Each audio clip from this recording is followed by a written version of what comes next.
but it's kind of rainy and nasty this evening.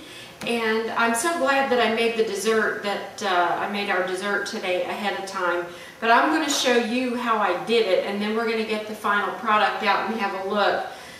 This is called a summer fool, and this is a very interesting dessert. I read about this probably for the first time about 25 years ago.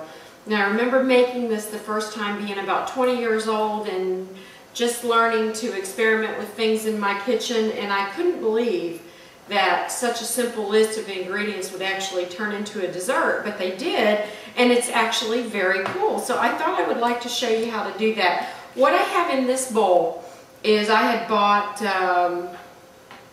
I think 4 16-ounce bags of mixed berries. And you do need to add sugar. I always use organic cane sugar. For the vegans, it is not bleached with cow bones, so that's the reason we like to go with that. But you need to add sugar to your berries and let them thaw and let the sugar develop a lot of juice here, because the juice is what is going to help hold this dessert together.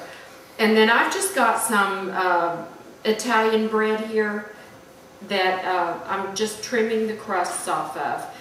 There's no hard and fast rules that say you need to trim the crusts, but I find that it absorbs the berry juices a little bit better if you go ahead and take off the hard outer crust. And I don't even try to get it all. I just try to get enough of it to where there's places where my juice can go in.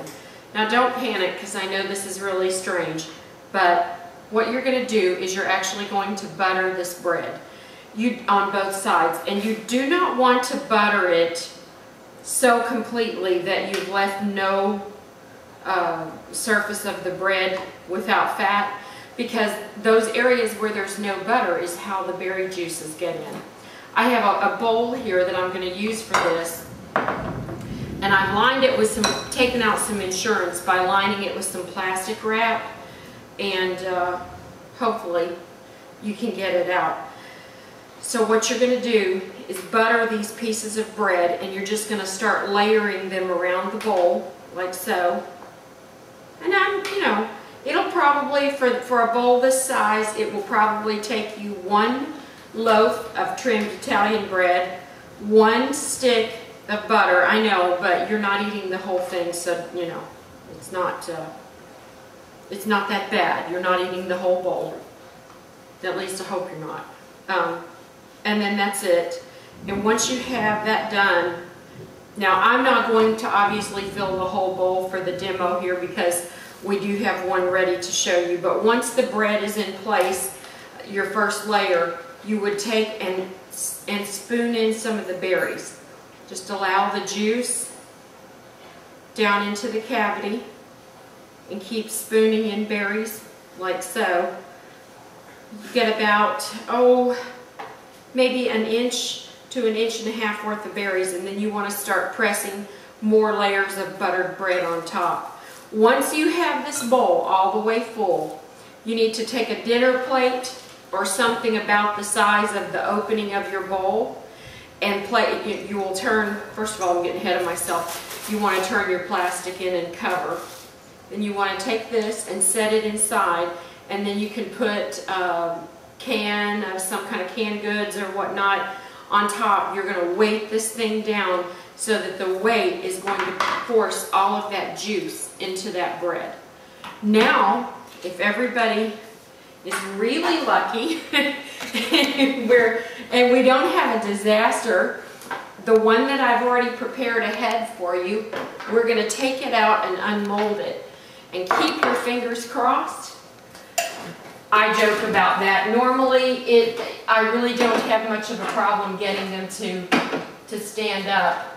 The only time that you would usually have an issue with that is if you haven't chilled them long enough, or you didn't weight them properly to get a good packed down.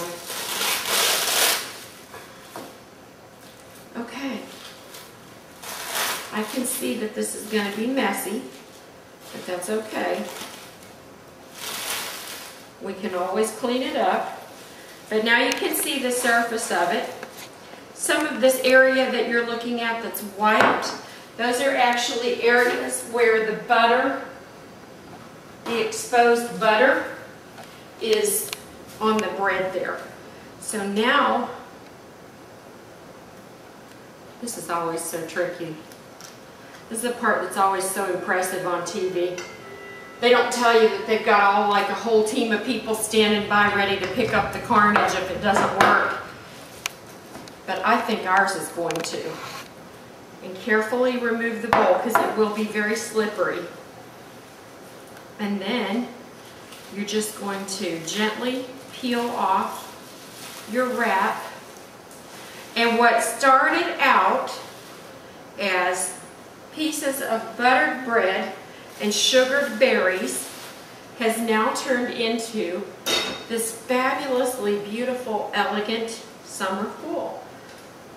I'm going to clean up the edges of the plate just a little bit. And now we're going to finish this off really simply with a little bit of beaten heavy cream. And I've got some here. And what I would like to do is I have a vanilla bean. You could use vanilla extract. There's certainly nothing wrong with vanilla extract. But I really enjoy the flavor of a fresh vanilla bean. So you have to split it and scrape the seeds out inside the bean. That's where all the goodness is. And never throw your used bean pods away. You can put them down in sugar. You can boil them in cream or anything like that and extract more flavor from the pod itself. So they're too expensive to waste. All right. We have a little bit of vanilla in there. Let's beat that into our cream. And all this is a little organic whipping cream with a very small amount of sugar in it. And there you have our summer fool. And I will just finish it off this way. A little more of the juices right over the top. Let them kind of run down.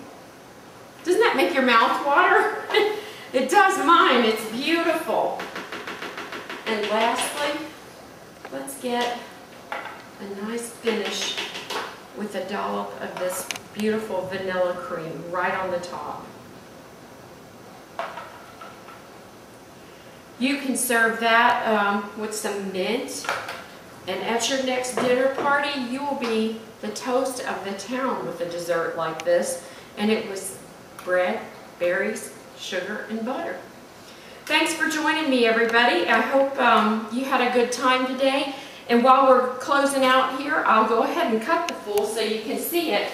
But please visit me at my website at www.thehomegrowngourmet.com, or you can tune into my blog, which is at blogspot.com, and it's called Living Green with the Homegrown Gourmet. I couldn't let you go without letting you see just a piece of the inside of our fool. You can see it actually will cut like a cake. Put it out on the plate. Let's get just a dollop more whipped cream on this, and there you have it. Make sure you check and pick up a copy of my books. The Homegrown Gourmet cooks for the vegan. The Homegrown Gourmet cooks for everyone. Both can be ordered from my website, and pretty soon we're actually going to have them available on eBay. I want to thank you guys for stopping by. Have a happy and healthy week, and we will see you next time. Bye-bye.